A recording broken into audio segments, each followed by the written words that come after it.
The World Series MVP Yoshinobu Yamamoto about to start the game against the New York Mets. It's round 2 in this heavyweight matchup. Let's head upstairs. Joe Davis and Eric Karros have the call. Guys, take it away. All right, John, on a picture-perfect day in Los Angeles, the middle game of this 3-game series. The Dodgers looking to keep on rolling after they take game 1 of this series 4-0. We welcome you inside. Hope you're having a great week so far. Joe Davis and Eric Karros. The Mets had to come here to Dodger Stadium thinking, okay, it's Robleski, it's Yamamoto, it's Ohtani. We got to get that first one. Well, they got Robleski, and he went 8 scoreless innings in the best start of his career. Yeah, be careful what you wish for if you're the Mets, right? Robleski just came out and dominated from the get-go. He worked ahead the entire game. He went through a stretch in the middle part where he didn't even go to a 2-ball count on a Met hitter. You see those numbers right there. Those 90 pitches that he threw, 82 of those were either a fastball or a slider. Just pure domination by the young left-hander. And look, the starting pitching has just been outright dominant. In the last time around for all of them, Robleski's gone twice. Other guys have gone once. They've just been dominant and continued that dominance last night. And how about this pitching matchup we have today? Yoshinobu Yamamoto goes for the Dodgers. Nolan McLean very quickly has become the ace for the Mets. Not a game you want to play tonight if you're a hitter. If you like pitching, these are 2 of the best in all of baseball. Yamamoto has established himself as one of the best. Nolan McLean, just coming up last year in August, he has quickly shown the league that he is basically unhittable. All right, we're talking too much pitching, though. Kirsten, you got anything on a hitter? Oh, I sure do. He just happens to be the best in the league. It's Andy Paz. When he gets to the plate, it feels like, what can't he do? He's currently batting .417. And as I mentioned, he leads the league. He also leads the league when it comes to hits, RBI. When you talk to him, he said that he's just feeling confident. He obviously put in a lot of hard work this offseason when it came to pitch selection, his quality of at-bats. For him, he feels really good. But Dave Roberts was asked, can he sustain this? And he said he absolutely can. Maybe not batting over 400, but when it comes to his contact and his quality and using the full field, that he absolutely can sustain due to the work he put in this offseason, guys. All right, Kirsten, the Dodgers looking for their 9th win out of their last 11 games, trying to win another series. It's the Dodgers and the New York Mets coming up on Sportsnet LA.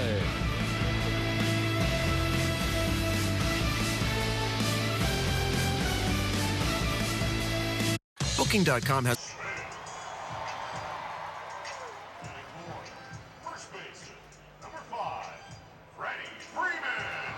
Okay, cool. So bad. Sounds good, bud. Thank you. Baseball on Sportsnet LA is brought to you by Carl's Jr. Carl's Jr.'s new Western Bacon Chicken Sandwich with freshly hand-breaded all-white meat. Just $5.99 for a limited time. And by your Southern California Lexus dealer, who invites you to test drive a Lexus today. World Series MVP Yoshinobu Yamamoto has kept it rolling into 2026, and here he comes, ready to say, you got to hurry up, Yoshi. The game starts in 2 minutes. And look, he's moving so slow. 2+ seasons in the big leagues when you factor in his regular season and postseason.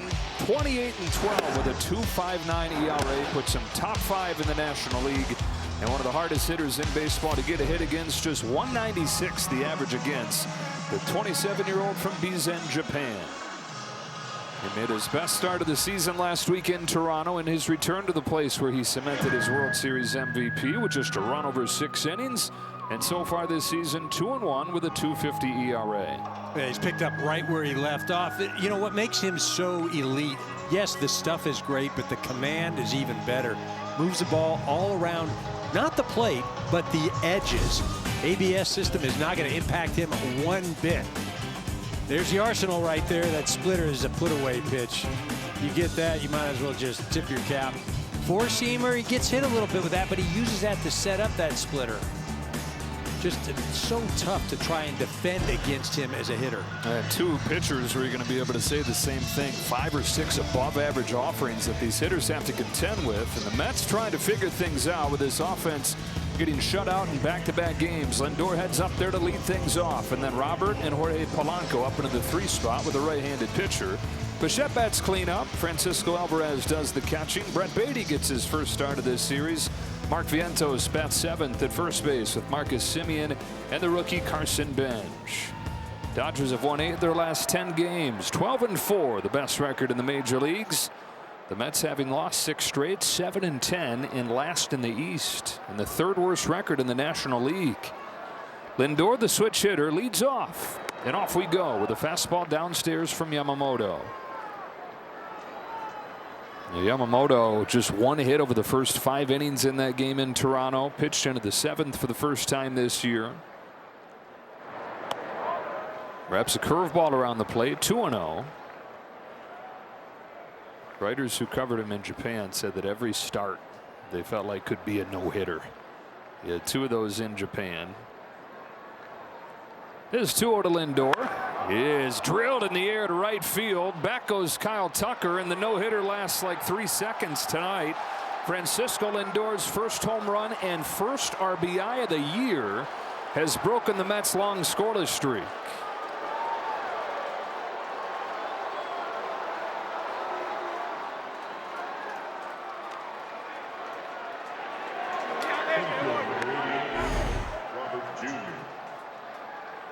Yamamoto falls behind 2-0 and just says, all right, you know what? I'm going to throw it right down the middle part of the plate. See what you can do with it. And Lindor, who so many times through his time in New York has sparked the Mets, is hoping that he's just done that. Strike on Luis Robert. Had not scored since Saturday. Scored just 9 runs total during this 6-game losing streak.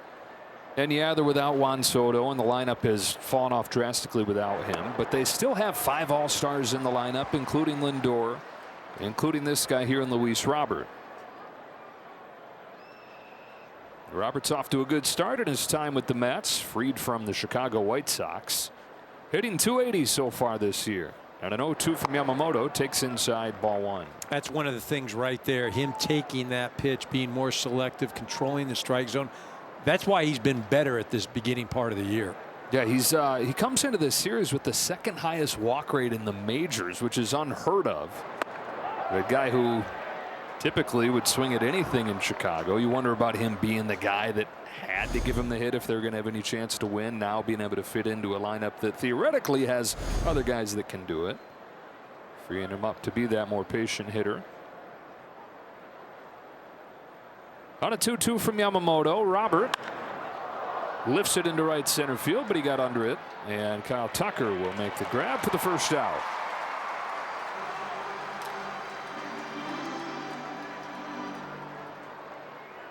Designated hitter number 11, Jorge Polanco. 1 run, 1 out in this first inning. Up comes Jorge Polanco. Over the first 5 innings against Robleski yesterday, had the only Mets hit. The Dodgers got those 8 scoreless innings from Robleski in the 4-0 win. Clear advantage there. Clear advantage in the defense yesterday. He had several great plays behind Robleski because the ball was in play all night. Conversely, the Mets, chance at a double play in that 3rd inning, couldn't turn it. 1 batter later, Pages has the biggest swing of the game, a 3-run home run. Well, one of the positive things about playing behind a pitcher that isn't striking out a lot of hitters, it keeps you involved. It keeps you on your toes. You're alert every pitch because you know that you may be involved. When somebody's just mowing people down, I mean, yes, that's great, but sometimes you can get flat-footed. 4 swings and misses the entire night. Robleski, here's a bouncer along first. Freddie Freeman's got it. Feeds Yamamoto 2 out.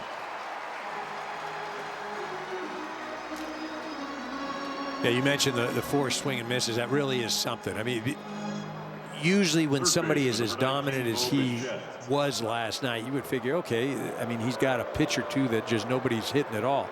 Well, nobody was squaring it up. Yeah. That was the thing.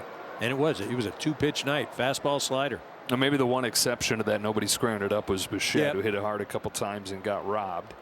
And an 0-for-3 night. Comes up here, base is empty, 2 gone. Yeah, it takes ball 1 from Yamamoto. Bichette hitting .225 over his first few weeks in a Mets uniform. One of those guys, though, you trust is going to be up around 300 by the end of the year. One of the best average hitters in baseball, and that was what they went after. They went after high contact guys in overhauling this lineup. They've had plenty of the contact, just the 2 strikeouts in yesterday's game. But while they chose contact over slug, I don't think the plan was to go contact and no slug like they've gotten. They're ranked 28th in slugging. Curve is in for a strike, 2-1. Well, you see, he fell behind Bichette 2-0. He wasn't just going to throw a fastball down the middle.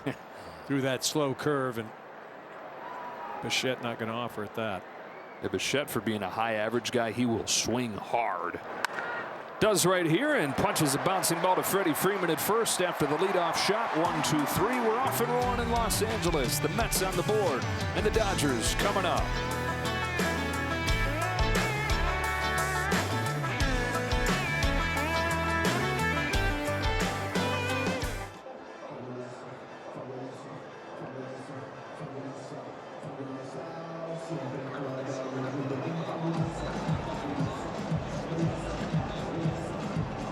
By your SoCal Helpful Honda dealers, Ohtani to lead things off, and then Kyle Tucker and Will Smith. Freddie Freeman at first base hitting cleanup. Teoscar Hernandez quietly having a really nice start to this season. In left field hitting fifth. Muncie's at third. Pages the top hitter in baseball so far in center field with Kim and Freeland 8 and 9. Nolan McLean climbs the hill, and we give you DirecTV New Era, and it is a new era in the rotation in New York. Nolan McLean came up late last season, made 8 starts. This is his 12th start in the big leagues, and he already is the ace of the Mets. His first pitch is a strike to Ohtani. Yeah, has quickly established himself as one of the better arm throwers in all of the game. This is his 12th start. In 10 of his 11 starts, 2 runs or fewer. Earned runs. That's pretty darn good. And the stuff is just ridiculous. And Will Smith, who caught him during the World Baseball Classic, he used just that word. I said, what do you think? He said, yeah, ridiculous. And it's a great strength against strength matchup because he can spin a ball like nobody's business. Dodgers have been the best breaking ball hitting team in the majors so far. Well, you talked about at the top of the show a variety of pitches. That sinker and sweeper combo is a real problem. Ohtani slaps one to left field. The rookie Carson Benj comes on and puts it away. But the curveball, that is his out pitch. Hitters just have not been able to solve that. In his career, they are 3 for 40 against that, 28 strikeouts. He's got 6 different pitches that grade out above average. There are 2 other guys in baseball that can say that, Tarek Skubal and Max Fried. So McLean already on that short list of the guys with the deepest nasty arsenals. Here he comes to Kyle Tucker, and you can see just the movement is different, like video game type movement on pitches. What's it like when you face a guy that has it moving in every direction and it looks the same for the first several feet? Well, just think of yourself playing wiffle ball with those wiffle balls that had like the 3 holes. And you know, in the backyard, if you tried to put your fingers, if you put them on one side, the ball just swoops. You put them on the other side, it goes the other way. Well, think of that. You're doing that with a baseball. And I said it, you know, in the pregame show, if I'm hitting and I haven't seen him, I get it. I can hit off the trajectory and all that and see video of him. But my first at bat, I'm gathering information. So Tucker's done here to go up 3-1. Kyle Tucker yesterday had 2 walks, scored a run.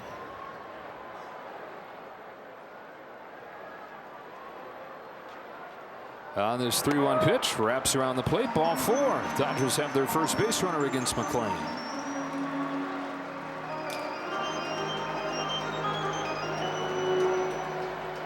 And here is McLean's battery made from the WBC championship game, and Will Smith. And I asked Will if he thought it would help having caught him a few times, and he said he definitely think that it would. And he did mention, yeah, you can go look at it on trajectory, but different than the real thing.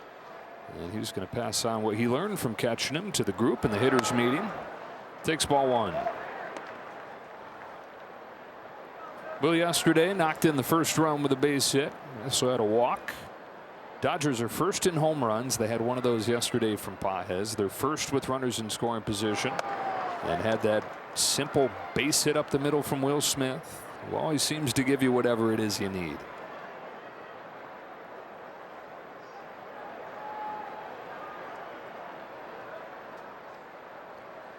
One ball and 1 strike. McLean fires. Smith takes inside, ball 2. I mean, that thing's over the heart of the plate, and then it almost hits you. I feel that Will would probably have the best chance against a guy like this just because the shorter levers. You know, I feel like the longer guys, whether it's Ohtani or even Freddie or Kyle Tucker for that matter, I just feel like the movement with this guy's pitches, just it makes it so hard to adjust on the fly. Here he comes to the 2-2 upstairs, and the count goes full. McClain just 24 years of age out of Garner, North Carolina. College ball at Oklahoma State, drafted in 2023.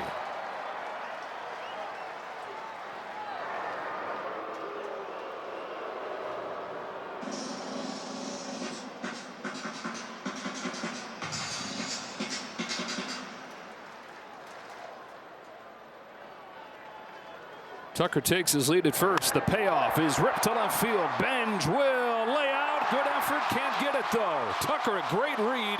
Heads for third. Throw to second. Not in time. Double Will Smith.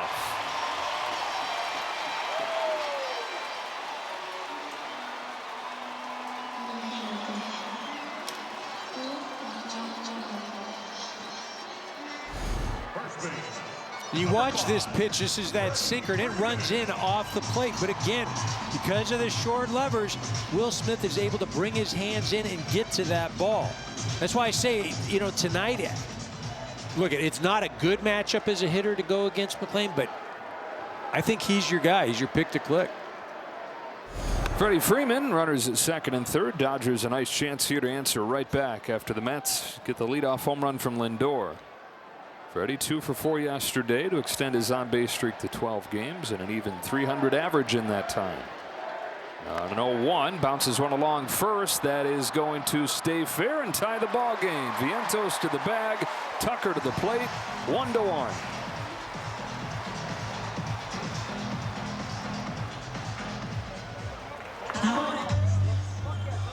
Well, if you're going to make it out, make it productive out, get yourself an RBI.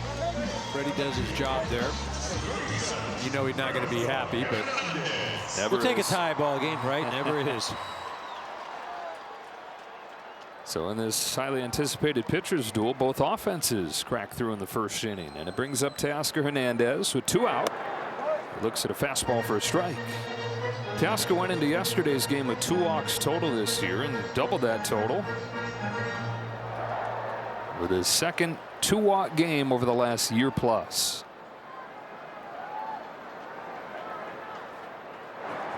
He also doubled quietly his last 10 games, hitting .378. Dave Roberts was saying before the game he thinks Teoscar Hernandez is having the best year that nobody's really talking about yet. Outside of the opening homestand, he's been on fire. Down 0-2 here. Lays off a pitch in the dirt, ball 1. Mateo coming off that unbelievable spring he had. You just figured there was no way he was going to carry that into the season, and he didn't start off hot. So you think, okay, things are, but man, he has sure picked things up. 1 ball and 2 strikes, a fastball that he fouls back.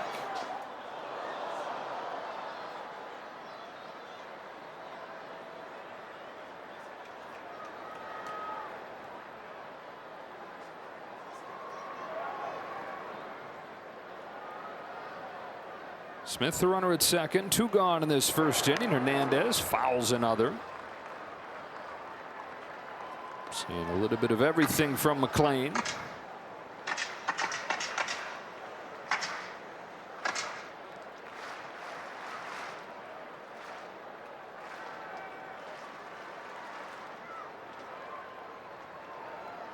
Another 1-2. Got him with a tight cutter right there. 93. The cutter still moves about 1.5 feet, but the Dodgers have tied the game. Freddie Freeman knocks in Kyle Tucker.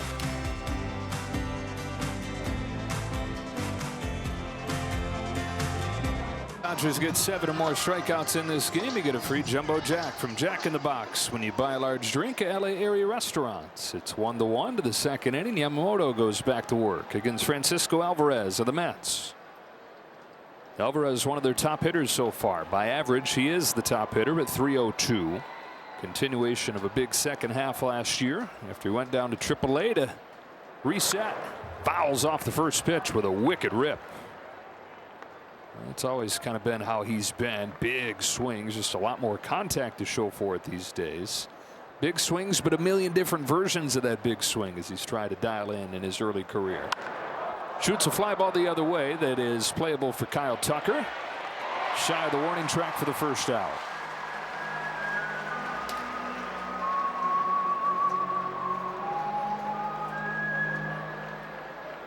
Right fielder, number 7, Brett Beatty.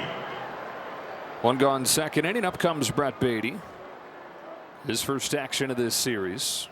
Former first-round draft pick. Couple years of struggling, going back and forth, and now he's kind of like Mark Vientos we were talking about last night, surviving as utility guy with Bichette coming to play third. Takes a curve a little low. Hey, you mentioned he started off at third base. Really found himself last year. And, you know, as a younger player, thinking, all right, maybe I get some traction, and then boom, let's go out and sign Bo Bichette. It's got to be so deflating. You feel like you've made your impression. You finally staked your case. And then that. I mean, that's what's tough. You want to play in the big markets. You want to play with the teams that are, you know, contending every year. But sometimes you don't get the runway. And, you know, what's interesting for me is just like you look at last year with the Dodgers, Andy Paez, 27 home runs. So you're thinking like that guy is hitting in the middle of a lot of lineups the next year, right? And, you know, again, you know, doesn't play at the end of the postseason, and, you know, he wasn't swinging well. But as a young player to break into ball clubs, and he has certainly done his part this year, it is tough. I mean, you got to go above and beyond. 2 balls and a strike. Yamamoto comes back home, and a splitter's fouled off. 2-2. You know, if he's, you know, again going back to Paz, if he's in a, you know, a smaller market, there are billboards all over that city. Andy Paez, come watch him play, right? Starting the MVP campaign for him. Splitter dives under the swing and gives him his first strikeout of the night. And that would be the one to do it. Splitter has been his best pitch. So tough against the left-handed hitters as well, just because that thing's usually running away. There's some, you know, it's hard to pick up from that right-hander on the left side. That's a death pitch for left-handed hitters. Our opponent's now 1 for 17 against that pitch this year. Even though he's right-handed, he was the toughest pitcher in the league last year against left-handed hitters. Mark Vientos had a hot stretch over the first week of the season, but with an 0 for 3 last night, is now hitless his last 20 at-bats. 1 ball, 1 strike.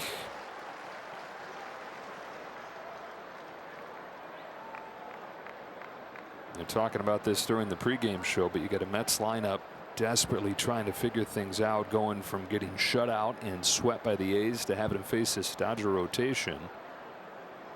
And then they go to Wrigley Field, where this time of year it can be like trying to hit it through a brick wall, and face Edward Cabrera, who's been the Cubs' best pitcher so far in the first game there.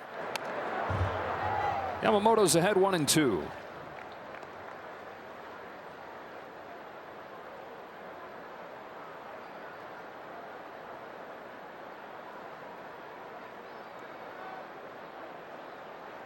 Kicks and throws and strikes him out. Another one for Yamamoto. He's retired 6 in a row since the leadoff home run from Lindor.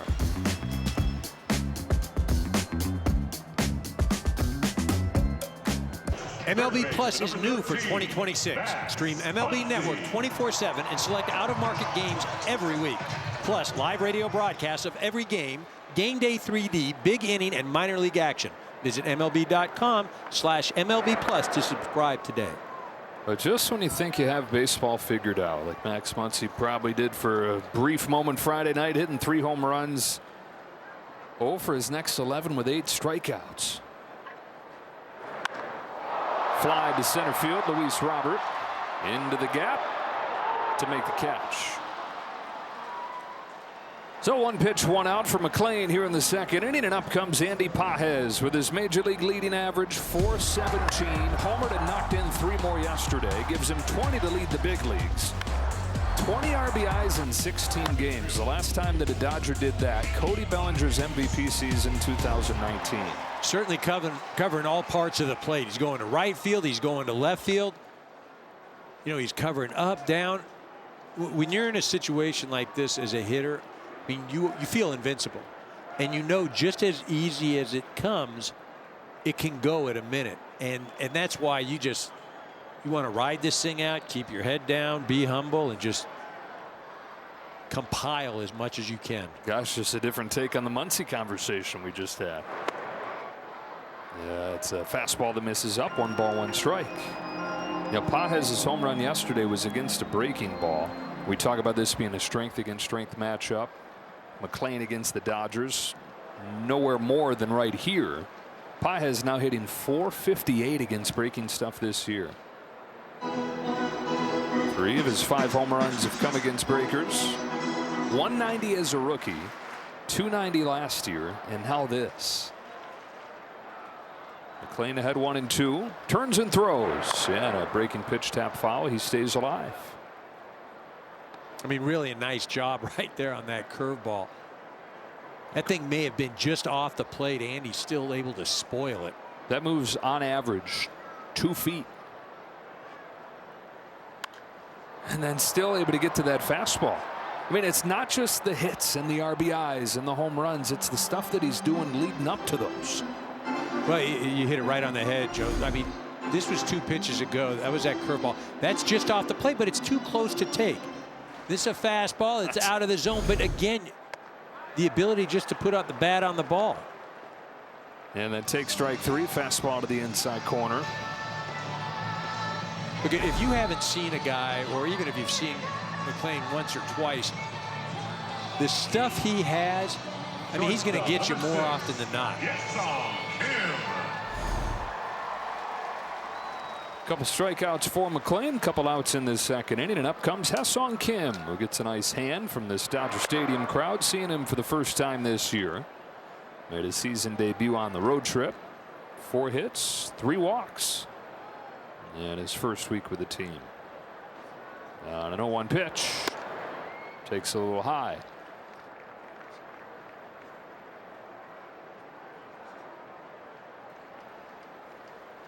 And Mookie Betts still working his way back from that oblique injury.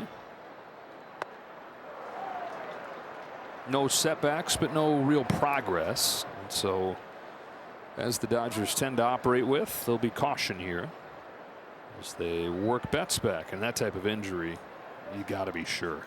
Well, even when you start to feel okay, you still got to take another couple weeks. The last thing you want to be doing is dealing with that all year. Kim puts his bat on it. Weak fly ball to left field for Benj, and that's a 1-2-3 second.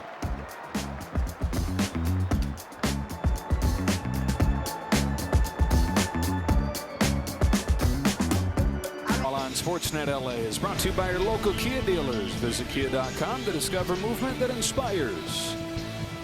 Both teams getting a run in the first inning. On to the third we go, tied up at 1. Yamamoto against McLean. Yamamoto firmly established as one of the top guys in the National League, and McLean making an early case to join him. Gets strike 1 on Marcus Semien. 8-9-1 coming up for the Mets. Semien just 197 in his first year in New York. And you talk about the all-stars that they brought over this year who have not hit yet. Thing with Semien is it's been a while since he's been that guy. 2023 had a great season as the Rangers won the World Series, but hadn't hit much in the couple years since. Last year, career low 230, only had 15 home runs. Still playing Gold Glove defense. That was the other thing they wanted to do. They wanted to shore things up defensively up the middle, and he's given them that at second base. Now waiting for the bat to come around 2. On a 2-1 pitch, swings through it, 2-2.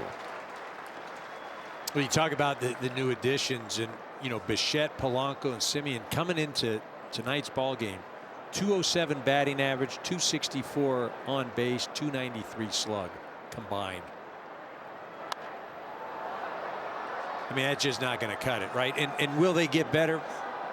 They're going to get better. I mean, you can't do much worse than that. But these guys are there, and especially with Soto out, they've got to provide the offense.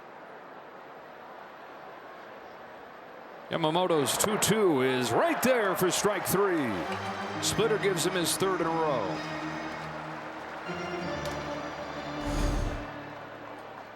Left fielder number 3, Carson Bench. Just fooled him. Couldn't pull the trigger. Wasn't a great located pitch, but certainly surprised Semien. 3rd one of the game for Yamamoto. Needs 4 more for Jumbo Jacks for everybody. 1 gone 3rd inning. The rookie Carson Benj takes strike 1. Benj in the majors less than 2 years after he was drafted in the first round out of Oklahoma State. Homered on opening day. Is 6 for 46 since. Down 0-2. Really good defensively, though. He's a good base runner. 4 for 4 on stolen bases so far. The Mets are going to have a long leash with him, willing to wait on the bat to come around because of the other things he provides. Well, again, what makes it tough, the guys that are expected to hit and getting paid to hit aren't hitting. So when they're not hitting, then it's easy to go, oh, look at it's, you know, Benj, he's not hitting. You better send him back down. I mean, did you expect much different? I mean, yeah, sure, you'd like to see a little more production, but he was put there to grow, to get his feet wet. But he's in a situation where he's got to produce. Bouncing ball to Freddie Freeman at first. Sizes it up. Feeds Yamamoto. 2 gone in the third. Mets 1, Dodgers 1. Francisco Lindor came into the game without an RBI this season, unfathomably, and then got a fastball on a tee to start this game with a home run. Really, he got count leverage, and you hit it right on the head, Joe, and you say fastball on a tee. Yamamoto had fallen behind 2-0, and he just said, all right, forget it. I'm going to throw right down the middle. Since then has retired 8 straight. A little bit outside with his first one to Lindor, who's in his 12th major league season, his 6th one with the Mets. So as much time with the Mets as he had in Cleveland. 4 straight years where he's finished top 10 in MVP voting. Best of those years was runner-up to Shohei Ohtani 2 years ago. It's the heart and soul of the Mets run to the National League Championship Series. That amazing turnaround they had from well below 500, one of the worst teams in the National League the first 2 months. He moved into the leadoff spot, became the spark for him. And took the Dodgers 6 games in that NLCS. Outside, ball 2. First big piece of the Steve Cohen era. Traded from Cleveland, signed the long-term contract right after they got him. The defining player of this era of Mets baseball. Waves over a curve, and it's 2-2.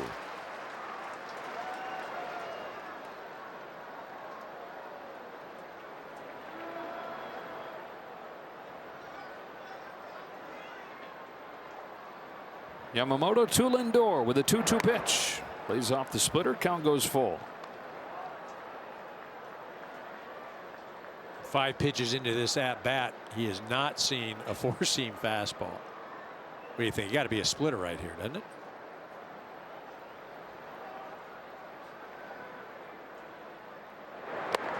He struck him out with a cutter.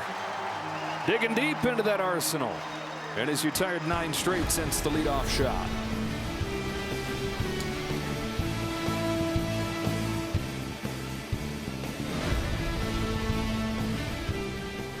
On April 27th for Japanese Heritage Night. Purchase a special ticket package and receive your exclusive jersey presented by Daiso. For tickets and more, visit Dodgers.com/promotions. 9-1-2 for the Dodgers here in the third against Nolan McLean. It's Alex Freeland to lead off, and he takes ball 1. 353 the last 5 games for Freeland. Grounds this one to second. Simeon's there to smother it from his knees, throws him out. 1 gone in this third inning. You're talking about the Dodgers gathering information against McLean. A guy like this, first time you face him, they've been through the lineup once. They now get their second look. Chance to put that information to use.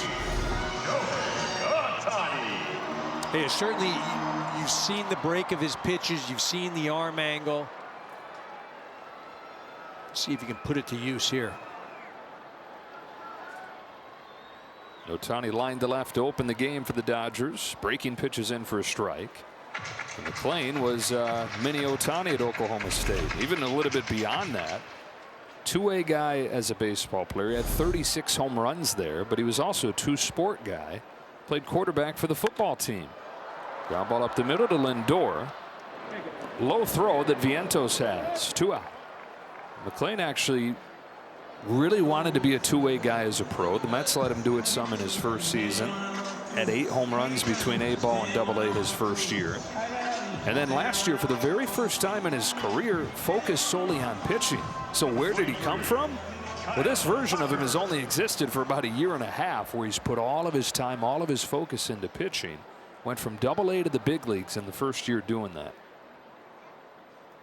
2 outs. Kyle Tucker fouls it off. And that's what makes what Shohei does so extraordinary. You know, he's trying to do 2 things. And he's like, I'm good, but he concentrates on one thing, and he's an elite pitcher. That man right there just wanted to pitch. Shot down to first. Vientos able to get it and feed McLean down the inning. Couple hard hit balls, but nothing to show for it. And we stay tied at 1.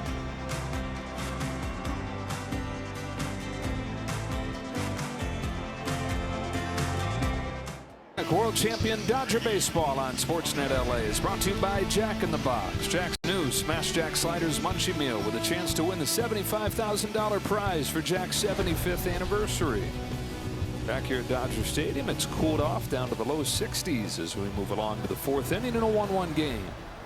The 2-hitter Luis Robert swings and misses at a devilish splitter from Yamamoto. I was talking to Mark Pryor about Yamamoto's evolution in his 2+ years here, his improvement behind the scenes, and Mark says he right now feels like a football coach, like an offensive coordinator, where you script the first couple drives and then your team goes out there and executes exactly what you've drawn up. So we sit down and have these game planning meetings all the time, but to have a guy go out there and be able to execute it pitch after pitch after pitch, Mark's having a ton of fun with it. Jeez. He's looking younger. He looks a little healthier, you know. Mark turning back the clock. Again, both of these pitchers, you know, Yamamoto is at an elite level. As a hitter, you've got to hope that they make a mistake, that they give you, and if they do make a mistake, then you've got to capitalize on it, because it's only going to happen a handful of times the entire game. And Lindor did 3 pitches into the game. Here's a tapper back to Yamamoto. Roberts fast, but it's an easy play for the first out. It's like the offensive coordinator has got 5 different star skill players to get the ball to. He's like, okay, I'm going to get it to this guy in one play, that guy on the next. Bang, bang, bang. It all works. It's like Yamamoto goes the splitter, and then the curve, and then the cutter, and then the 4-seam up. And Mark's just sitting back there like, whoo. He literally is he's playing a video game. and that's, you know. Polanco on the corner.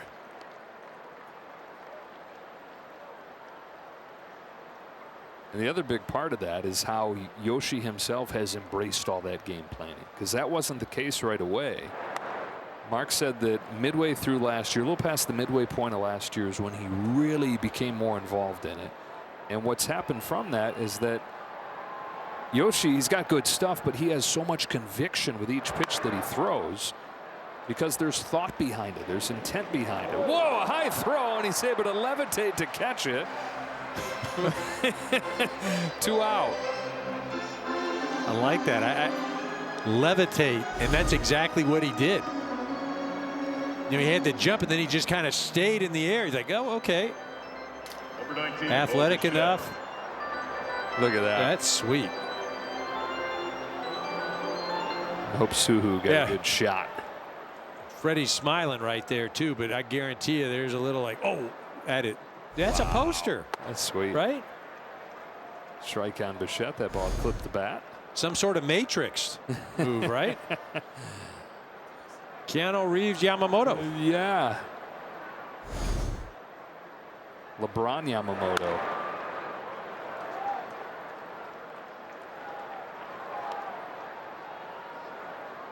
So the leadoff home run from Lindor tonight. 11 straight retired since then. And now an 0-2 to Bichette. On the ground to first, Freddie says, I'll just take this. You go ahead and stay away. We already saw how high you can jump. To the bottom of the 4th we go. Look at this guy get up.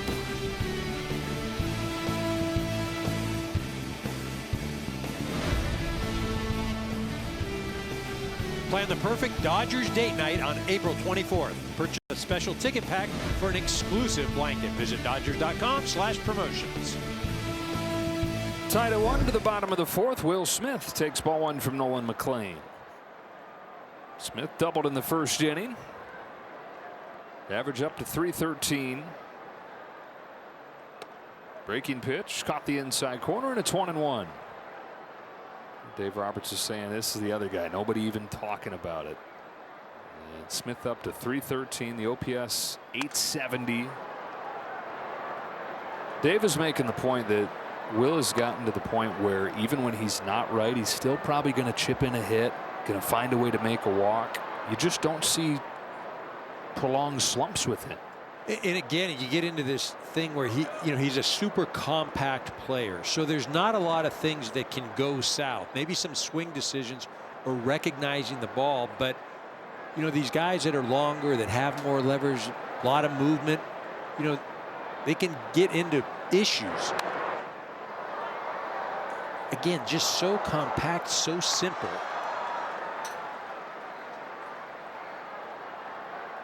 And as long as he's seeing the ball, the mechanics are about as sound as anyone. Top of the zone, strike 3.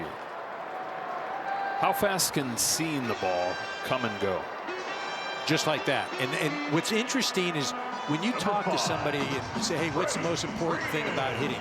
And you'll get various answers. Hey, it's my hands. Oh, it's my bottom half. Oh, it's my weight transfer. The most important thing about hitting is seeing the ball. You don't see the ball, I don't care what kind of mechanics you have. Barely gets by Freeman without hitting him. I think that pitch started off outside too. Jeez. That had the left knee written all over it.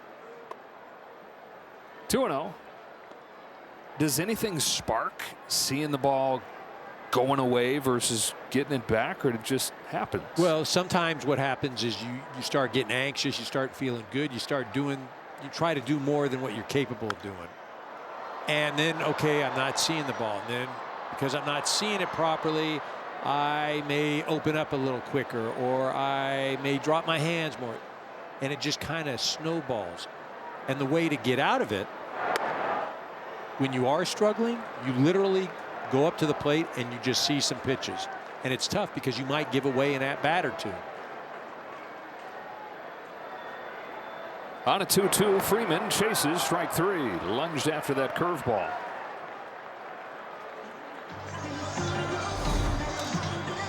Number 37, Hernandez.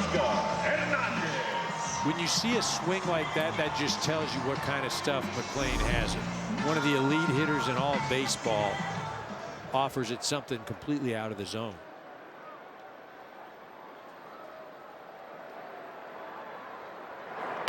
Ball 1 on Tasker Hernandez, and both pitchers following similar patterns tonight. He had the leadoff home run against Yamamoto. He's retired 12 straight since. And Nolan McLean, after 2 of the first 3 reached against him, has sat down 10 in a row.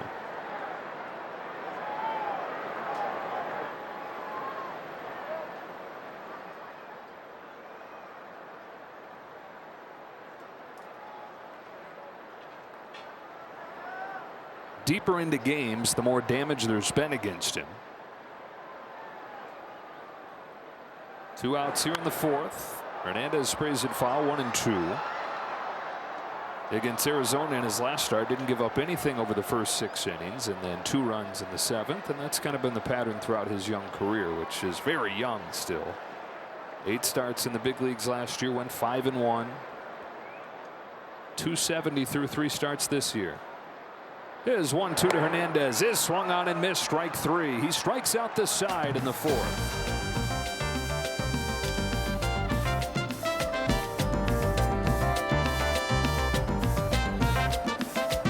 Dodger Baseball on Sportsnet LA is brought to you by your Toyota dealers. We make it easy. Well, Yamamoto has racked up the swings and misses. He only had 4 of them last night from Robleski to go through his 8 innings. 13 for Yamamoto through 4. See a lot of those pitches out of the zone too, which just again just mentions or represents how good a stuff he has this evening. And so much for that Lindor home run being the spark that this Mets offense needed. They haven't had a base runner since, as Yamamoto's retired 12 in a row. Started Francisco Alvarez with a curveball that missed away.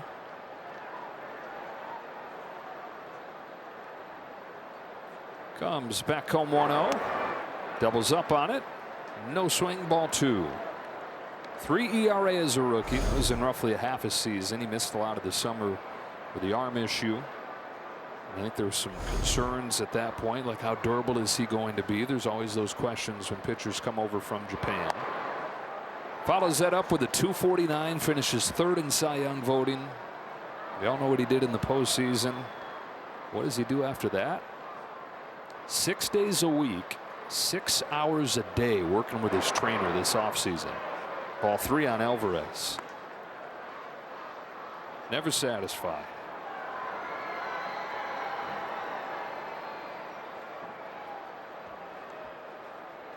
Dangerous pitch here. Tie game in the 5th. On the hands. Sawed him off. 1 away. And now word from Archer Jerky. Fuel your game day with Archer Jerky and Meat Sticks. Find them at grocery and club stores near you. Seems like EK with the best of the best. There's a relentlessness where even where it feels like you are the best, you find a way to tap into a little bit more. Well, I think you're competing against yourself, right? And he sets a standard for himself each season. Beatty trying to bunt his way aboard. Will Smith says, 2 out.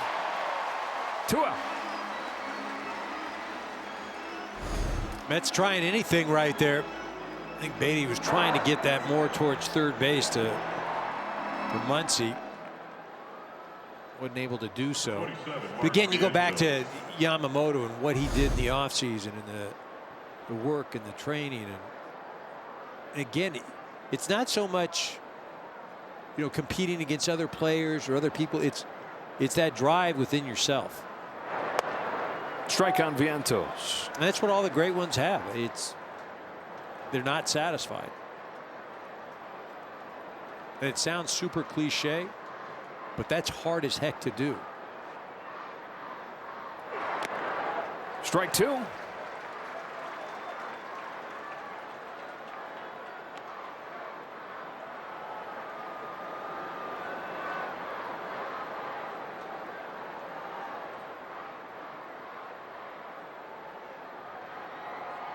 Here he comes. Misses inside. 1 ball, 2 strikes.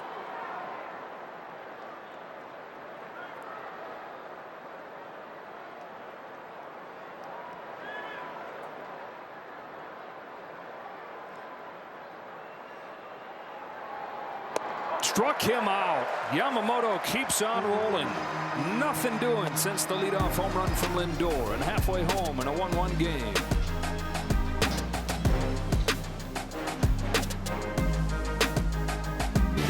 The Dodgers celebrate Women's Night on April 28th. Grab your special ticket package and get your exclusive quarter zip sweater presented by UCLA Health. For tickets, visit Dodgers.com/promotions. Max Muncy leads off the Dodger half of the 5th and takes ball 1 from Nolan McLean, and a few hitters into the game on both sides. It was like, well, this is false advertising as a pitcher's duel, but since then it has been all these 2 pitchers. No base runners for either side since that first inning. No false advertising from this booth, Joe. Never. What is it you say? I'm never wrong. I'm just Not early? Ruhr. No, that's Happy Days, Fonzie. It goes way before your time, dude. He couldn't say that word. Lindor to get Muncy.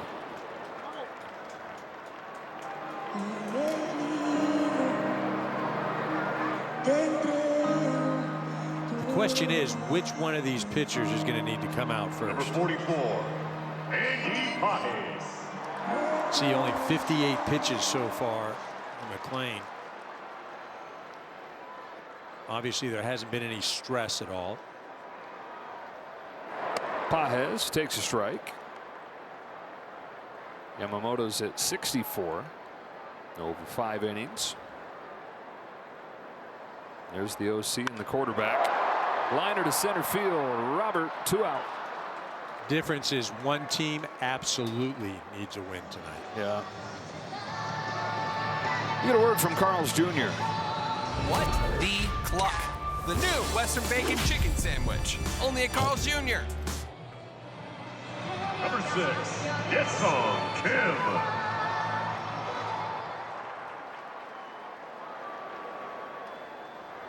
Here's Kim taking a strike.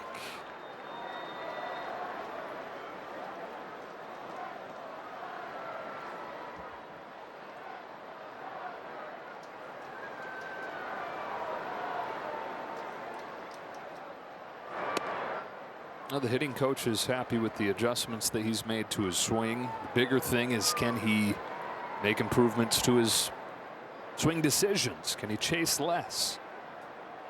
The defense so good, the base running so good that he doesn't have to be the guy that over the first 2 months in the majors last year hit 380 to be valuable, but he also can't be what he was in the second half when he hit a .170, struck out twice as much as he did in the first half. Something in the middle there, plus everything else he brings, and he brings you plenty of value.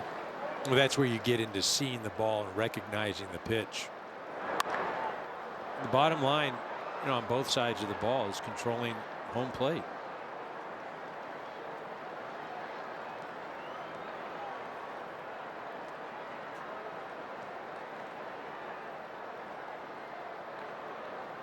Here's a 2-2. Lays off. So Kim has worked it full. 5 Ks, just 1 walk in this game for McLean, who comes back home with a payoff and misses outside, ball 4. 2-out walk for Haesong Kim. He got his speed aboard here in a 1-1 game. Really a nice at bat for Kim, especially those last 2 pitches. Showing the discipline to Number 76, stay off some close ones. Freeland. 13 out of 14 in stolen bases in his first season in the big leagues. He's 1 for 1 so far this year. Alex Freeland comes up. He has one of the hardest hit balls in this game. Ouch. Speaking of hard hit. That got all thigh. Charlie horse.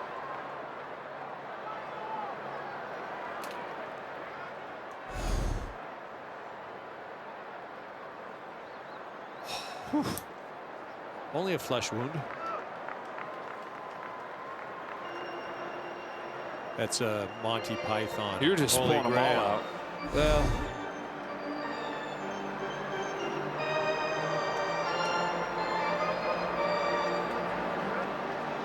Francisco Alvarez, who has dealt with every kind of injury you possibly could have, from like the elbow down to the tips of his fingers, thumb, pinky, wrist, hand, forearm. Now gets it in the thigh. Speedy Kim at first, and McLean throws it away. Kim will have a chance to use that speed. Up to second. Go ahead, run in scoring position.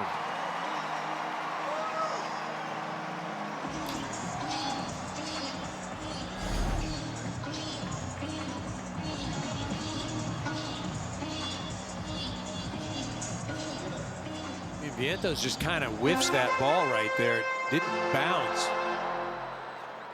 Trying to catch it and apply the tag at the same time. Base hit could give the Dodgers the lead. Here's an 0-1. Freeland grounds it gently to second. Simeon with a routine bounce to end the 5th.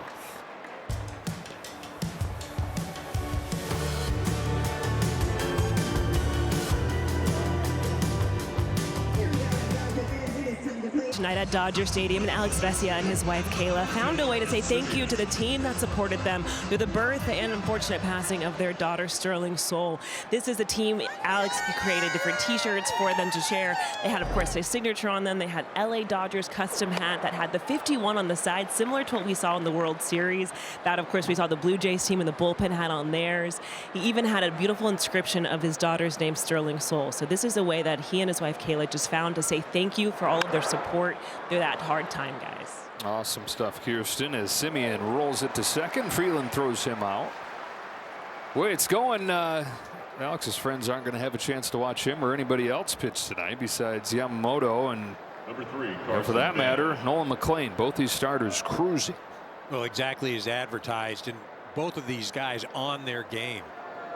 And the only mistake, and really it wasn't a mistake, because Yamamoto purposely just said, oh, it's 2-0. I'm first hitter of the game, and threw it right over the plate. Lindor got a hold of it. Then on the flip side with McLean, facing Will Smith, he gets everybody in order, and then a weak ground ball to first base. There's an RBI. And so tied at 1 here in the top of the 6th. Dodgers trying to get their 13th win out of their first 17 games.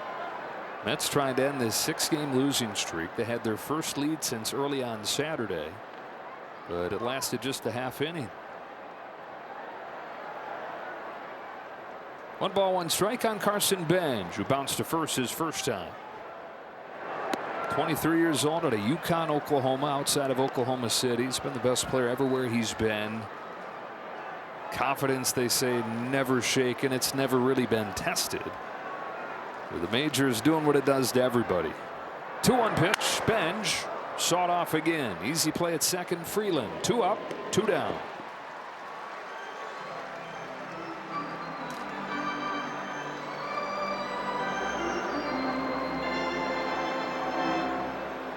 Shortstop, Francisco Lindor. Oh, and they've not been swinging and missing. They've been hitting weak ground balls in this game. Yeah, and up comes Lindor. Solo shot in the first inning, strikeout in the third. That solo shot was on a 2-0 fastball. That second at bat where he ended up striking out. Saw 6 pitches, no fastballs. This is what we were talking about right here. Fell behind 2-0. First hitter of the game. Figure I'll just groove a fastball, and Lindor did not let it go by.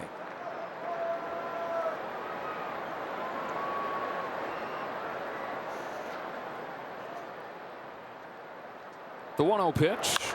Lindor shoots it to left field. Tasker Hernandez swerves ahead, makes the catch, and another quick inning for Yamamoto.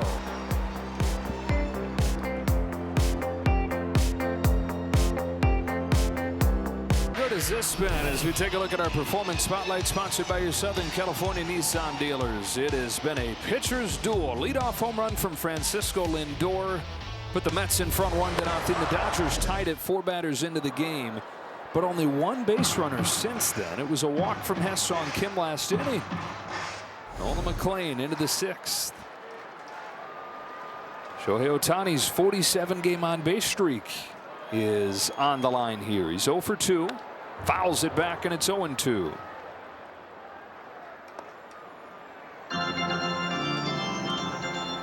Hit by a pitch yesterday to extend that on-base streak. Tied him with Ron Cey for the 4th longest on-base streak in franchise history. 11 games off of the record.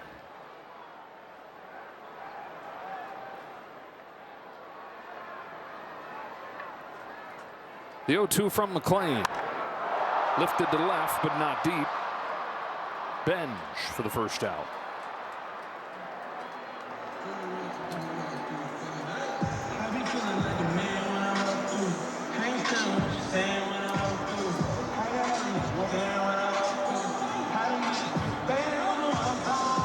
Right fielder, Kyle Tucker. Well, it's Kyle Tucker. Walked and scored the Dodgers' lone run back in the first. You know, the walks have, for Tucker, been right where they always are. The walk rate hadn't dropped at all. It's just the strikeouts that have gone up that have provided the difference from what we're used to seeing from him being on other teams and what we've seen so far when he's been with the Dodgers. And he says that it goes back to what we saw right there, and that is missing hittable pitches early in the count, where the chase and the swings and misses at the end and the strikeouts, that's just what's ensuing from missing those good ones early. And I think there's a little bit of trying to make things happen. 1 home run so far. You know, he knows he wants to get out to a quick start, make things happen. 2 out. I mean, it's going to come for him. I don't think there's any question that, you know, what he's done in his career speaks for itself. But even, I don't care what type of player. You can be the superstar of superstars. You want to go out, you want to perform, and especially come to a new ballpark, new organization. Human nature. That's it. Exactly. Will Smith, who's got the Dodgers' only hit in this game, a double back in the first inning. And that now, in the context of this game, looks like a bit of a missed opportunity, where the Dodgers had second and third one out and got just the one run in. Or with the way that he's been pitching, be thankful we got that one. That's another way to look at it. Your glass is half full. Or your dessert tray is all the way full. Taking a look over there.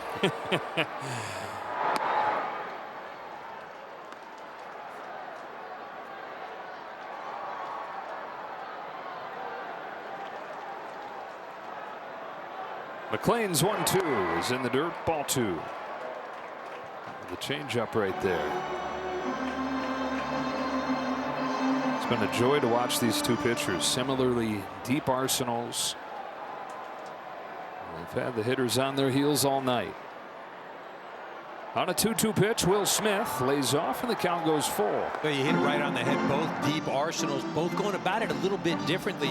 Yamamoto getting a lot of his outs on the off-speed stuff, the splitter, the curveball, the slider. And McLean, he's been fastball, sinker, and cutter. Is 3-2. Pops straight up. And when it comes down, this game's headed to the 7th inning, tied at 1.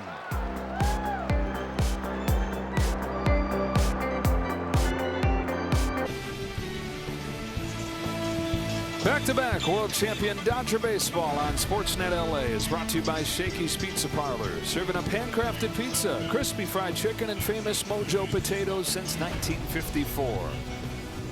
Tied at 1 to the top of the 7th. Yamamoto has dealt. Leadoff home run from Francisco Lindor. The Mets have not had a base runner since.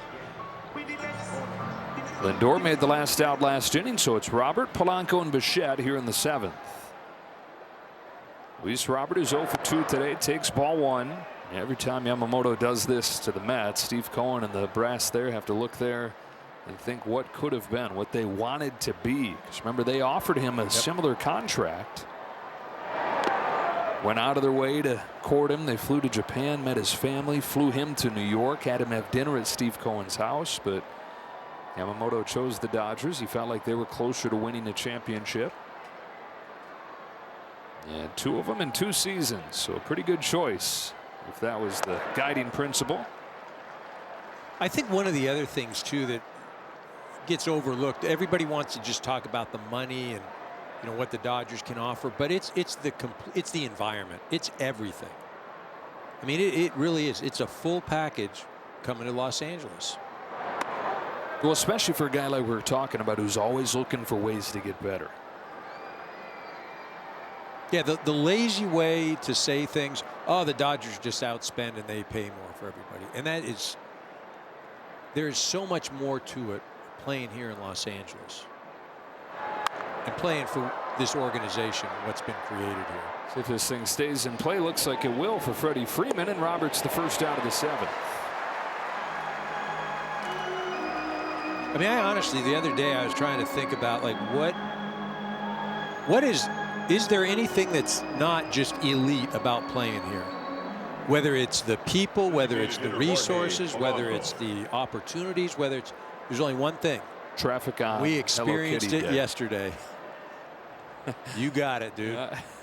Hit it right on the head. One day, one giveaway. Strike 1 on Polanco. Fouled that high fastball back. Yeah, what a great problem to have, though. People ask about Dodger Stadium that have never been here, haven't been in a long time, and it's like, hey, Tuesday nights in the middle of April, 40-some thousand people rocking like it's a Saturday playoff game. Right. And players feel that.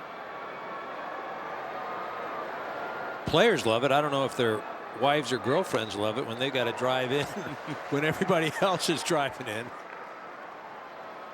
But there's not a better place to play.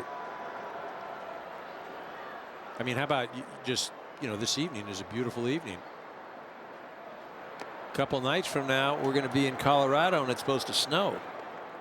Saw that. take that. How'd you like to have to hit against one of these guys in snow?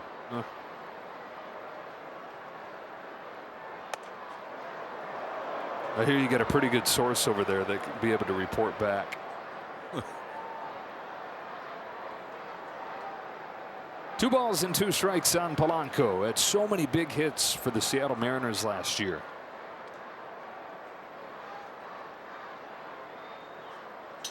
Yamamoto comes home. Polanco fouls it off and stays alive. It's the best year of his career.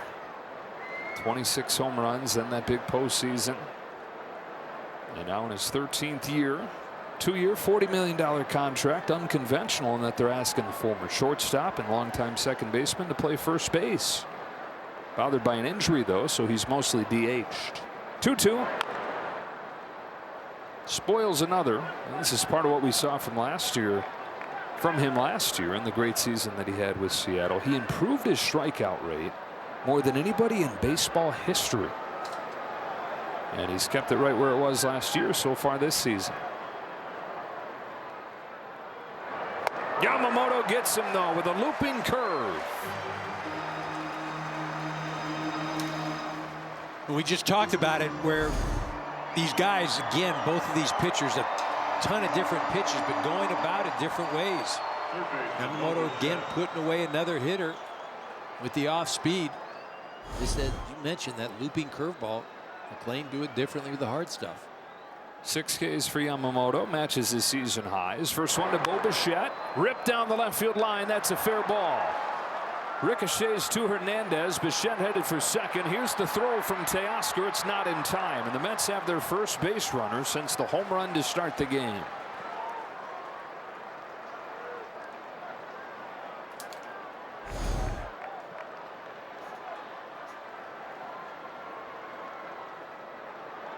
Slider that didn't slide much. You know, Bo's up there swinging. Got a little too much of the plate. He was able to nuzzle that into the corner. And so in a 1-1 game, Bichette's in scoring position. Francisco Alvarez at the plate.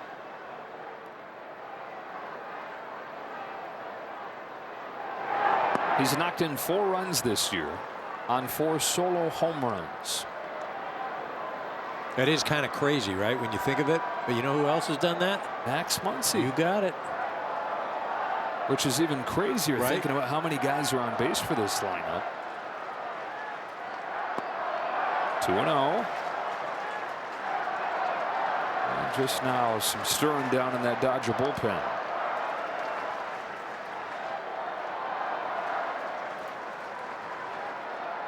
Well, the Mets hadn't had an extra base hit since Saturday.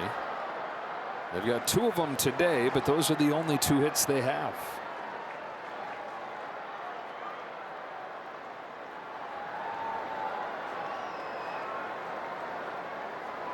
Tied at 1, top of the 7th. Bichette at second.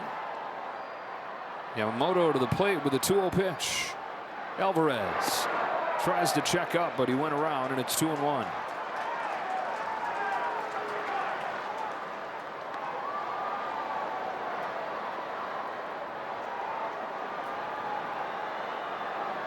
So efficient throughout the night. This next pitch is 17th of the inning. That's going to match his most in an inning. It's a 2-1. It's in the dirt.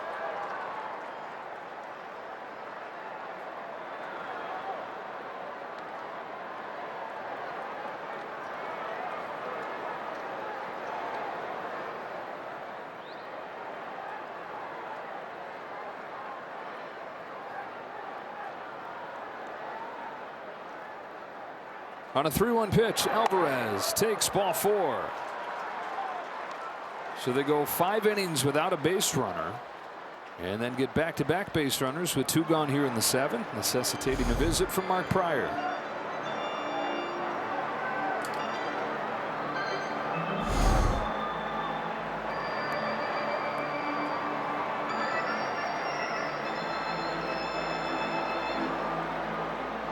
Got the left-handed Beatty coming up to the plate. He tried to drop a bunt, struck out his first time up.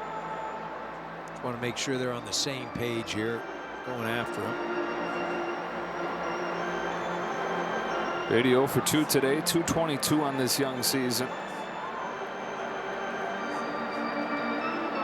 Yamamoto's, who's at 90 pitches now, has recorded outs in the 7th inning for the first time this year here. Remember, it was in the 7th inning in Toronto when he ran into a bit of trouble. First 2 guys of that 7th inning got hits against him. That was it. Got a chance to get through 7 here. 2 on, 2 out. Yamamoto against Beatty.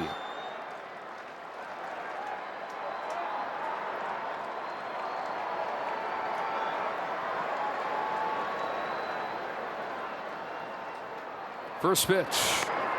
Splitter taken low.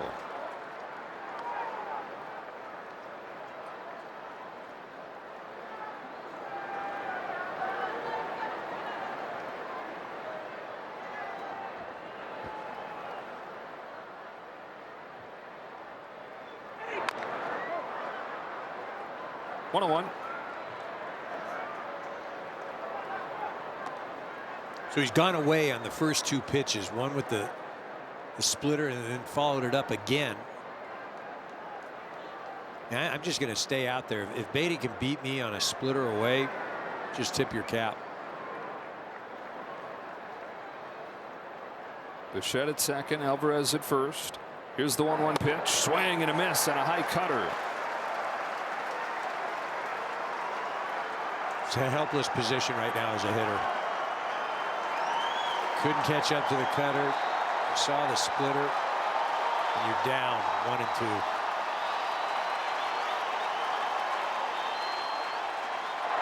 He struck him out, and you knew it was coming, didn't you? That splitter dives away. We stretch in a 1-1 game. Stand and stretch. Time for the 7th inning stretch, brought to you by Sit and Sleep.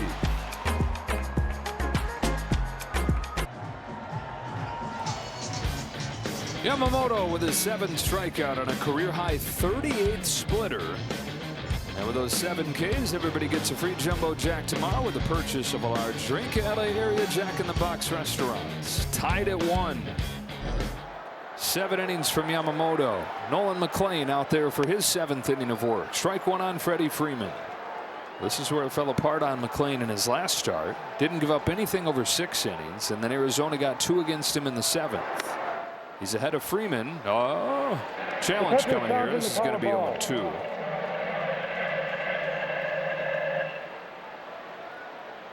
The ABS challenge is powered by T-Mobile. And no question, that is a strike. 0-2. The Mets retain their count. Freeman's knocked in the lone run for the Dodgers back in the 1st inning. There was a walk from Tucker, a double from Smith, and then Freeman's ground out produced the offense. Here he's down on 3 pitches, and McLean's got his 6th K.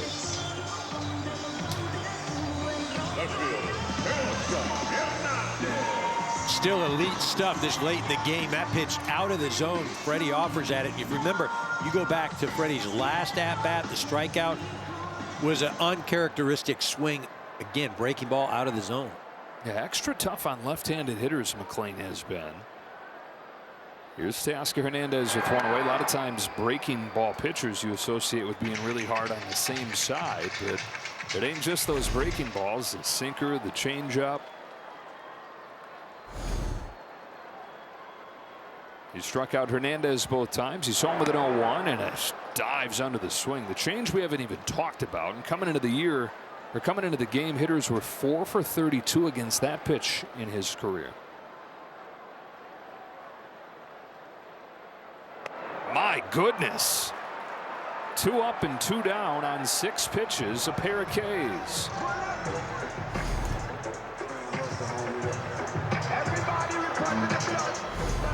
Third baseman, Max Muncy. And that looks like a guy thinking that that could break exactly the same, but in the opposite direction. And then there it was. Here's Muncy. I'm still just trying to figure out, like, what is the approach? You just sitting on one pitch and, you know, you hope you get it. And then when you do get it, you can't miss it. Because you certainly can't cover both sides of the plate, all of these pitches. I mean, this is where you literally have to go up, guess, and hope you guess right. Muncy slaps one to left center field. Benj will watch it bounce, and a 2-out hit for Max Muncy. So that snaps his 0 for 13 skid since the walk-off home run. And it gives the Dodgers their first hit since the first inning. That ball just up and out of the zone, and Max does a nice job of staying on it. And again, that's what's crazy about this game. We just saw 6 pitches, 2 strikeouts. Max has been struggling the last couple of games, compiling the strikeouts. What's he do? Get up and shoot a ball to left. All right, if anybody can come up with a big swing, this would be the guy. Andy Pages takes a strike. 0 for 2 today. Struck out in the second inning, lined out in the 5th.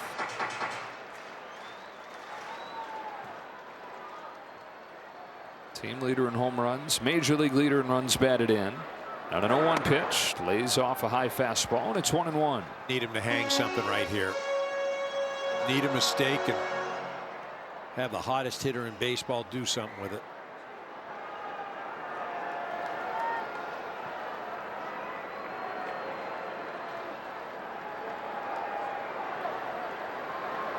Time taken. And it does look like it's going to be Yamamoto to head back out there for the 8th inning. And no signs of anybody warming for McLean, who's at 92 pitches here with 2 gone in the 7th. The 1-1 to Pages. Checks his swing. Oh, they're going to say that it caught the bat. Strike 2. Tough break right there for Andy.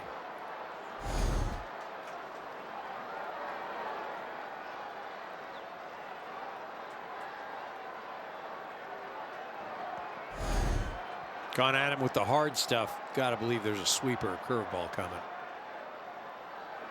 There it was. Pages stayed alive.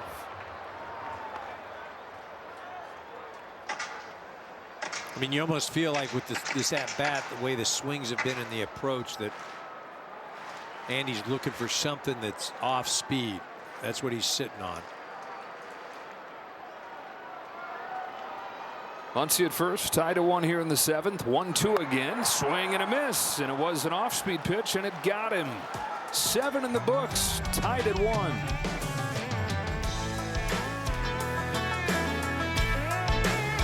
Back-to-back world champion Dodger baseball on Sportsnet LA is brought to you by Morongo Casino Resort and Spa. Less than 90 minutes from wherever you are. Good times. Good times for these 2 guys and nobody else tonight. None of the guys with bats. Mark Vientos swings and misses. Strike 1. 8 Ks for McLean, 7 Ks for Yamamoto. And one night after Justin Robleski goes 8 innings, here's Yamamoto in the 8th. Sawed off Vientos. Takes his time, throws him out, 1 away. Yamamoto with that first pitch to Vientos. See Blake Trinan warming up down in the pen. That first pitch to Vientos, it was his 12th swing and miss on the splitter tonight. That has matched his career high. And he's thrown career high number of those splitters, 39 of them now. Alex Vesia just joined Blake Trinan. Marcus Semion's the hitter.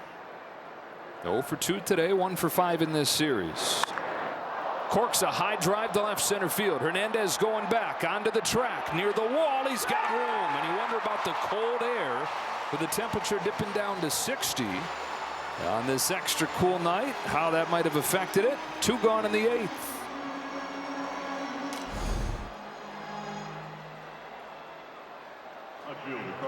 That was that fastball right down the middle part of the plate. He knows he got away with one.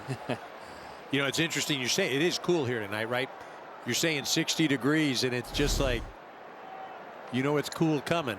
Yeah, we're going to be in the 30s, and but you're right. I mean, just this part of the evening right now, I think that ball was knocked down a bit.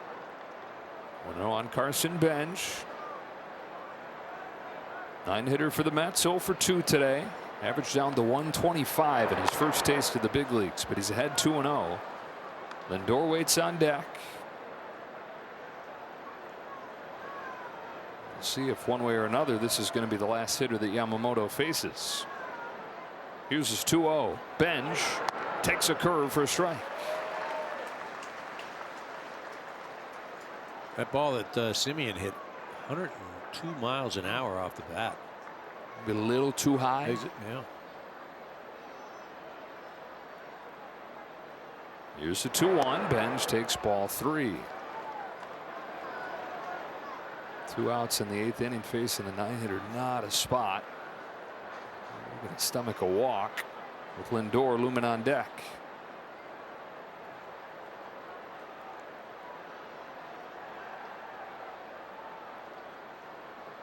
Here's the 3-1 pitch. Poke to left field. That's a base hit for Benj.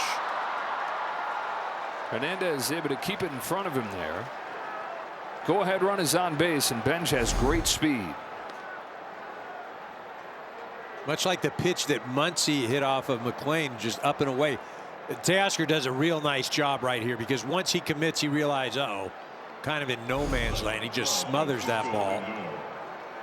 Just cannot let that thing get by him, especially 2 outs here. And here the crowd appreciating Dave Roberts sticking with Yamamoto. Lindor, who started this game with a home run, gets a chance here in the 8th and takes high. As a manager, you have to ask yourself, you have 103 pitches, but would I rather have Yamamoto against Lindor, or no matter how good the guys are down there in the bullpen, somebody who I don't know what it's going to look like against Lindor? Chopper to first, past the diving Freeman. Freeland can't get there either. And the Mets are at the corners with 2 gone. Lindor's second hit of the ball game. And in a 1-1 game in the 8th, the go-ahead run is 90 feet away. It just gets under Freddie's glove. I mean, that's almost like a movie. You see 2 infielders, and they're diving for the ball, and it's just past both of them. Dave Roberts sends Will Smith out there for a quick word with Yamamoto. Perhaps to give Blake Treinen 1 or 2 more tosses, with Luis Robert coming up. I mean, he's thrown 104. What's 107? Yeah, I'm with you. 108. You know? And it's again the same question on a basic level that a manager has to ask. Do I want a tiring Yamamoto, or do I want Blake Treinen? He's going to choose Blake Treinen. You got a guy in Luis Robert, while he's been way more disciplined this year throughout his career, breaking pitches like Blake Treinen has have been his kryptonite.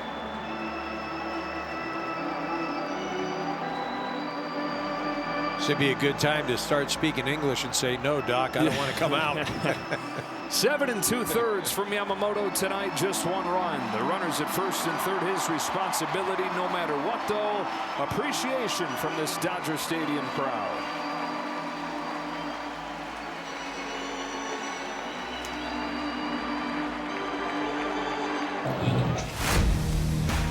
Yamamoto, his deepest outing of the year, 7 2/3. The lone run that he gives up on the leadoff home run to Francisco Lindor. He'll hope that the bullpen can preserve that sparkling line and keep him off of the hook. Call to the bullpen now is brought to you by Jacoby and Myers. It's Blake Treinen, who so far has bounced back from a rough year last year. 6 games, has not given up a run. Yeah, done a real nice job so far. Will Smith having to be ready with that runner on third. Can't let anything get by him. Luis Robert. There goes Lindor, first pitch on the outside corner for a strike. Robert, we've been talking about way more discipline this year, but you know that eager, aggressive hitter who wants to make something happen is still in there and trying to induce some of that old chase from him. His 1-0. This is inside. Or that was his 0-1. Now 1 ball, 1 strike.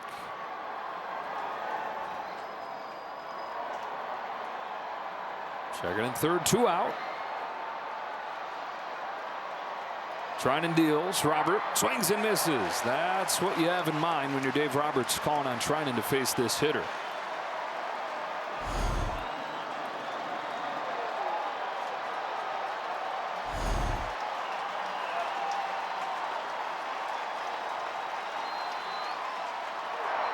Did he go? No. 2-2.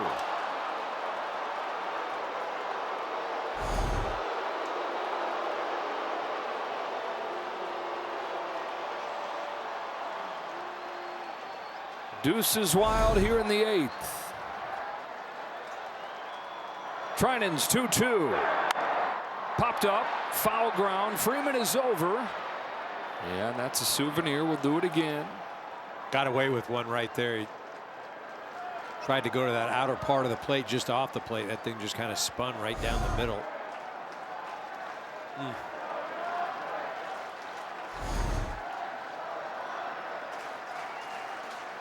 Singles from Benj and Lindor with 2 gone here in the 8th. And now a 2-2 pitch to Robert. It's worth a challenge. The catcher is challenging the call of ball.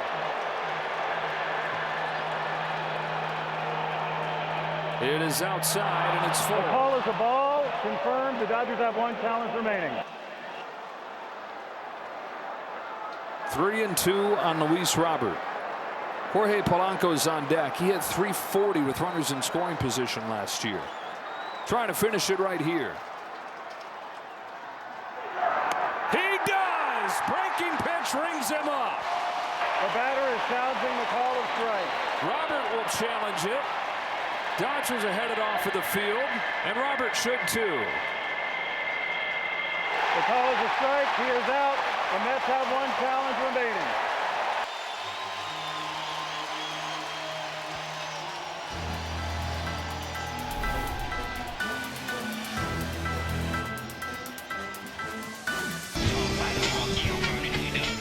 Back-to-back world champion Dodger baseball on Sportsnet LA is brought to you by your Southern California Ford dealers. Discover the complete Ford lineup. Rugged, stylish, and powerful trucks and SUVs engineered for your adventures. Bottom of the 8th inning, Mets and Dodgers tied at 1. Both bullpens taking over for these splendid starters tonight. Brooks Raley, 6 games this season, 8 strikeouts to just 1 walk. He's not given up a run. And for the Dodgers, a couple pinch hitters with the pitcher now left-handed. Miguel Rojas pinch hits for Ha-Seong Kim. Rojas has been excellent against left-handed pitching so far this year. And no matter who he's faced, he's been good this weekend or this homestand, 5 for 6. On this 1-0 pitch, swings and misses. Santiago Espinal's in the on-deck circle, ready to hit for Alex Freeland.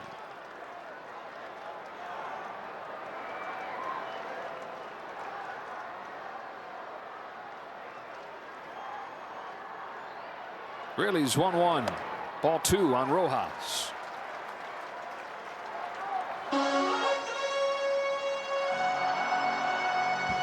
Miguel looking for something out over the plate. Raley likes to throw that back foot slider to righties.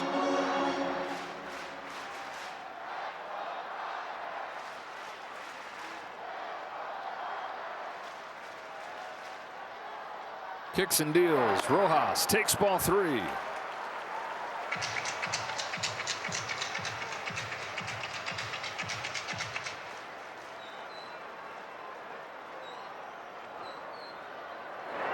That's a leadoff walk.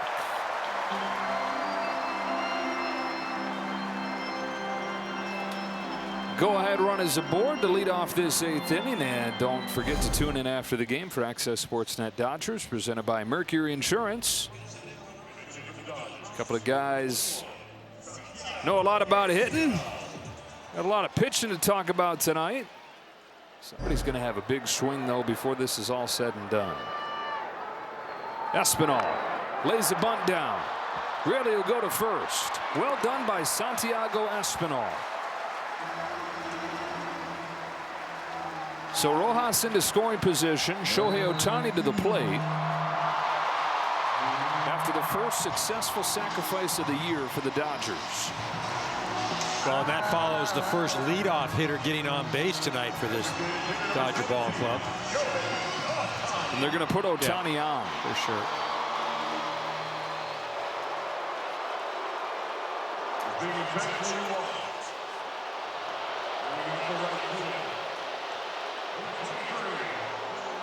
Much to the dismay of this crowd, Kyle Tucker climbs in there with a chance to be the hero tonight.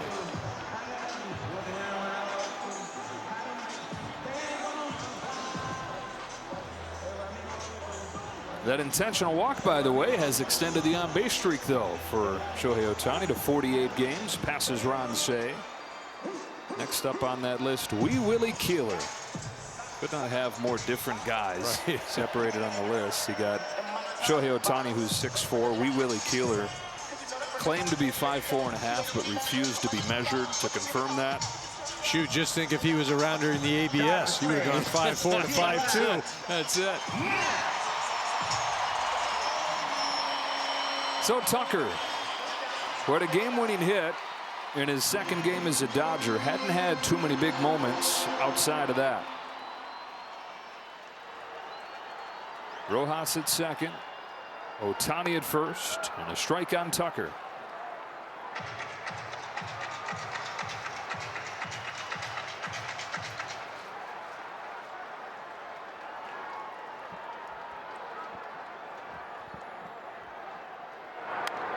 Fouls it off, 0-2.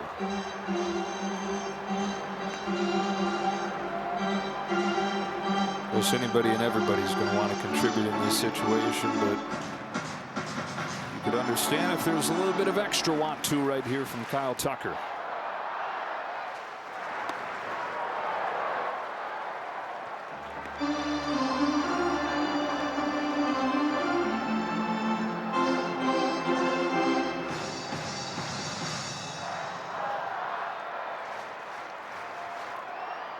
The 1-2 pitch. Floats it over third. It is down. Finds a home. Dodgers take the lead. Kyle Tucker with a chip shot base hit. 2-1 in the eighth. And the baseball gods smiling on Kyle Tucker for what has to feel like the first time in forever. Take that ball 56 miles an hour off the bat. That was just like a lob shot in tennis, just over the net. All it says though is go ahead RBI. Take it however he can get it. Oh my goodness. Rojas knows, all his teammates know what he's going through. And a dunk shot base hit has given the Dodgers their first lead of the night. Still just one away.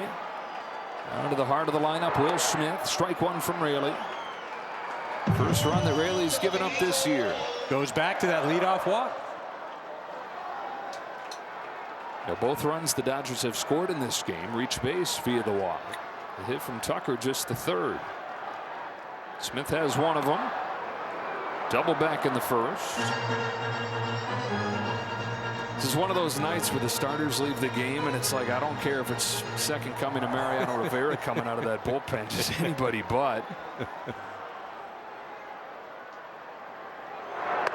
Strike three on Smith, 2 out. And so McClain, 7 innings. The Dodgers had 4 base runners against him. And against the bullpen, 3 in this 1 inning. Freddie Freeman.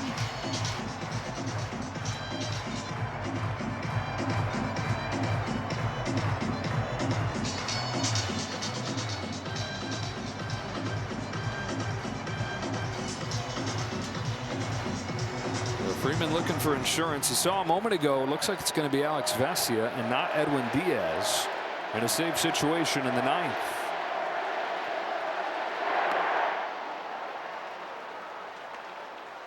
Diaz and the Dodgers reporting that his health is good. Through a bullpen today, was pleased with how it went. There's a high line drive right field. Beatty's going back, twists around and puts it away to end the inning. But the Dodgers have taken the lead. It's Kyle Tucker with a sigh of relief. All right, fasten those seatbelts to the 9th as Vesia gets ready to take over.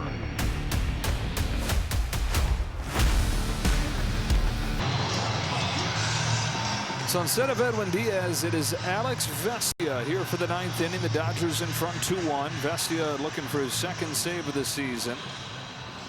What a special night it would be for him to do that. All the healthcare staff that he and his wife Kay brought here to the ballpark. All the nurses that were there with them during those such tough days with their daughter Sterling passing away last fall. And now they get to watch their guy Alex Vesia try and finish this one off. 3, 4, and 5 coming up for the Mets. Jorge Polanco leads off. Vesia comes home and Polanco takes strike one.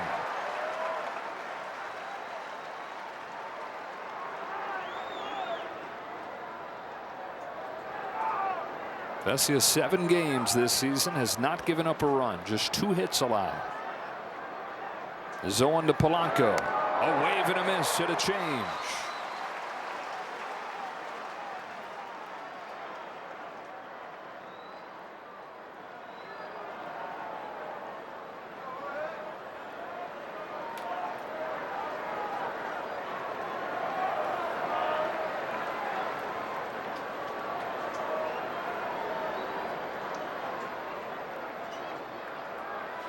The 0-2. One away just like that.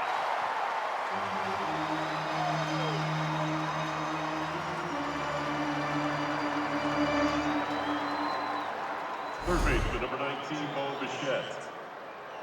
Up in the zone. No way he catches up to that. Been his signature pitch for years.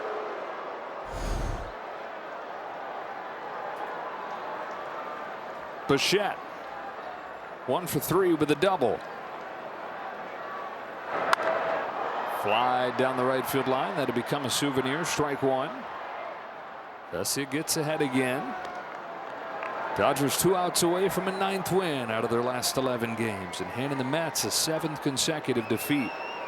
They hold on to this victory here. It'll be the first time that they have beat the Mets in a series at Dodger Stadium since 2021.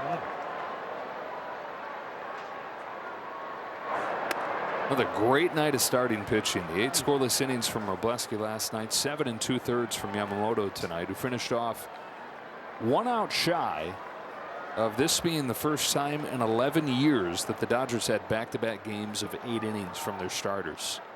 That's crazy to think that. Kershaw and Greinke. How many years did you say? 11 years. Kershaw and Greinke in 2015. Times have changed, right? A ball and 2 strikes on Bichette. 1 home run in his first season with the Mets. Came over the weekend. Vesia delivers. Bichette swings and misses. 2 out.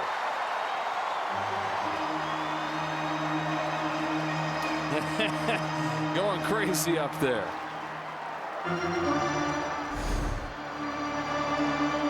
He'd put away Polanco with that high fastball and then goes after Bichette with that slider down in the zone.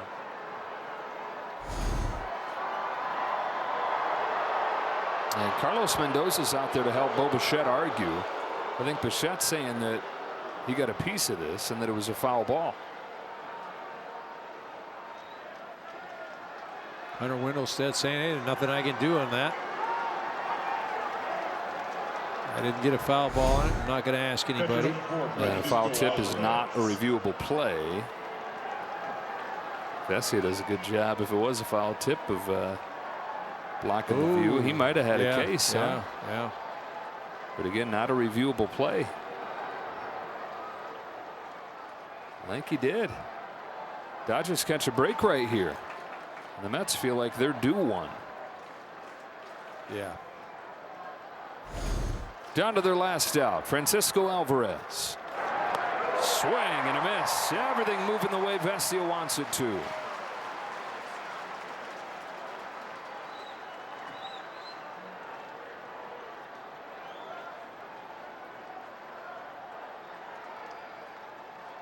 Here's his 0-1. Strike 2.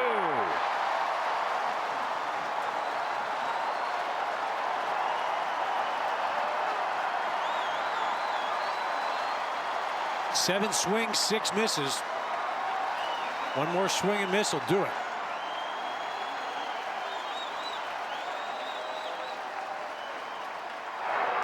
Did he go? He did. Good morning, good afternoon, and good night.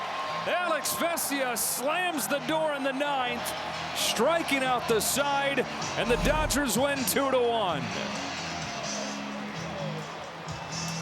Elite pitching performance by the Dodgers, capped off by Alex Vesia.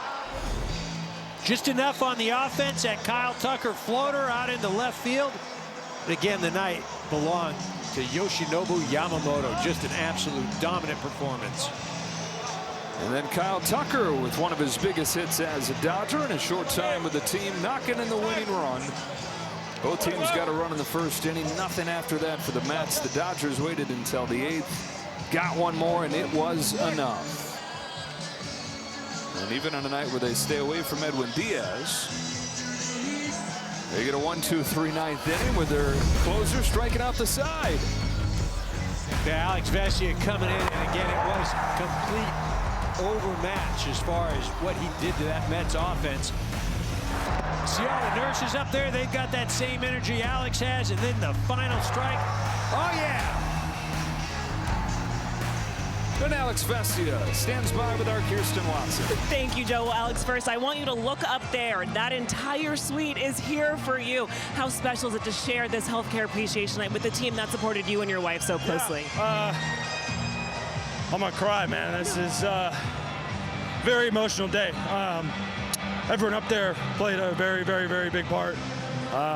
Kay and I are just so happy to be able to at least share today. For me to get a save, it's unbelievable. Yeah. Ooh. Let's talk some baseball. Your second save of the season, navigating through that lineup. Clearly, you had everything working, striking out the side. Describe to me what you were feeling and how you just chose to navigate through there. I mean, fastball command, I felt like I had it in the bullpen. I barely threw any changeups and sliders. It was just more just getting the fastball dialed in. Trusting Will, love that guy. And yeah, we just, all I wanted to do was just put the pressure on the hitters.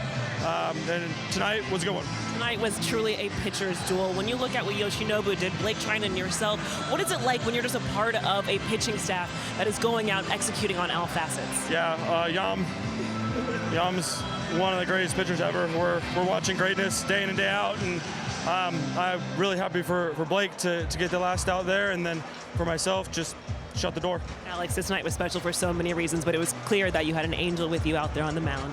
Congratulations on your second save of the season, and thank you as always. Thank you. Thank you.